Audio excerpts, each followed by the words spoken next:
Shalom semuanya, senang sekali bisa berjumpa kembali lewat video YouTube ini untuk mendengarkan renungan singkat. Sebelumnya, mari kita berdoa.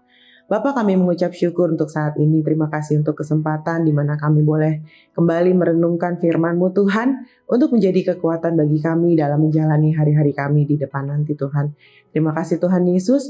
Meminta Engkau mengurapi hamba-Mu, mengurapi setiap umat-Mu yang mendengarkan firman-Mu ini Tuhan, dan berikan kekuatan bagi kami untuk dapat melakukannya dalam kehidupan kami, sehingga nama-Mu senantiasa dipermuliakan. Dalam nama Tuhan Yesus, kami berdoa dan mengucap syukur. Haleluya. Amin. Saudara, pada saat ini renungan singkat saya beri judul, Ketika Tuhan Berkata Tidak. Nah, ketika Tuhan berkata tidak atau ketika Tuhan tidak menjawab doa ataupun harapan kita selama ini, saudara, apa yang harus kita lakukan? Karena biasanya, saudaraku, tidak semua doa kita dijawab oleh Tuhan. Ada juga orang-orang yang sudah berdoa selama bertahun-tahun, tapi doanya juga belum dijawab oleh Tuhan. Nah, apa yang harus kita lakukan kalau hal ini terjadi pada diri kita, saudaraku? Yang pertama adalah kita harus tetap percaya. Ya, kita harus tetap percaya kepada Tuhan dengan segenap hati kita. Di dalam Amsal 3 ayat 5 dikatakan, percayalah kepada Tuhan dengan segenap hatimu dan janganlah bersandar kepada pengertianmu sendiri. Nah saudara, sebagai manusia kita lebih memilih untuk berpikir menurut apa maunya kita. Jadi ketika kita berdoa sesuai dengan keinginan kita. Karena kita pikir itu yang terbaik. Tapi ternyata kalau kita benar-benar menyadari bahwa apa yang Tuhan buat itulah yang lebih baik atau yang terbaik buat kita, saudara. Bukan apa yang kita inginkan.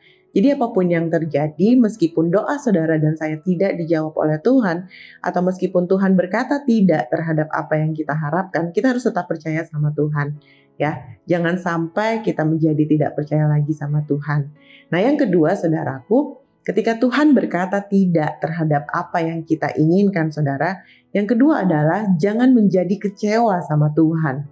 Jangan pernah kecewa sama Tuhan, saudara. Karena kekecewaan adalah awal di mana engkau mulai menjauh dari Tuhan.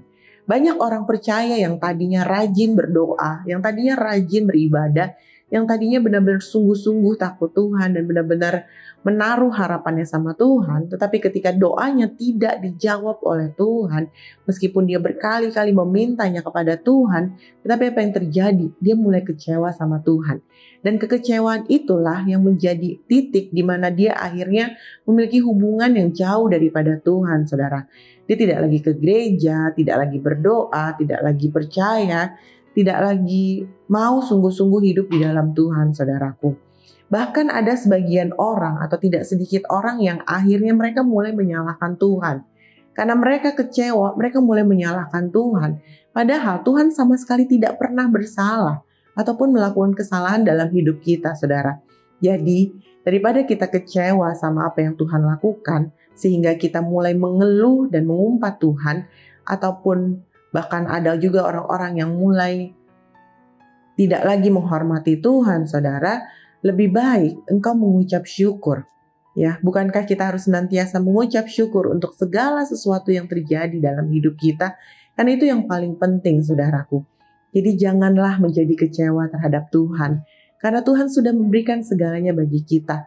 Hidup yang kita jalani saat ini itu sudah lebih dari segalanya. Jadi tidak ada alasan bagi saudara dan saya untuk menjadi kecewa terhadap Tuhan hanya karena doa kita tidak dijawab oleh Tuhan. Jadi saudaraku, apapun yang terjadi saudara, mau doa kita dijawab oleh Tuhan, mau doa kita tidak dijawab oleh Tuhan, dijawab atau tidak dijawabnya doa kita, Tuhan berkata tidak atau berkata ya terhadap doa dan harapan saudara dan saya, itu semua tidak mengurangi kuasa Tuhan, saudaraku. Itu semua Tuhan menjawab, Tuhan berkata tidak terhadap doa kita bukan berarti Tuhan tidak sanggup, saudaraku. Bukan berarti Tuhan tidak mampu. Dan itu semua tidak mengurangi kemahakuasaan Tuhan, saudara. Jadi sekali lagi yang mau saya sampaikan adalah ketika Tuhan berkata tidak, ketika Tuhan menjawab doamu atau Tuhan tidak menjawab doamu, Tuhan tetaplah Tuhan yang maha kuasa. Karenanya saudaraku, tetaplah percaya kepada Tuhan, jangan menjadi kecewa, tapi sebaliknya tetap berpegang teguh sama Tuhan, mengandalkan Tuhan senantiasa. Milikilah perubahan dalam hatimu, dalam pikiran dan perasaanmu senantiasa setiap hari, sehingga hidupmu pun akan berubah. Mari kita berdoa. Bapa, kami mengucap syukur untuk saat ini Tuhan. Terima kasih Tuhan Yesus untuk renungan singkat atas firman-Mu yang telah kami dengar Bapa. Biarlah Tuhan firman-Mu ini Bapa dapat benar-benar tertanam dalam hati kami. Kami dapat melakukannya dan memberkati setiap umat yang mendengarkan firman-Mu ini Tuhan Yesus. Berkati seluruh aspek kehidupan mereka Bapa. Apapun yang menjadi doa dan pergumulan mereka Tuhan, kami serahkan ke dalam tangan-Mu. Kami percaya kehendak-Mu lah yang terjadi atas doa dan permohonan kami. Dalam nama Tuhan Yesus, kami berdoa dan mengucap syukur. Haleluya. Amin.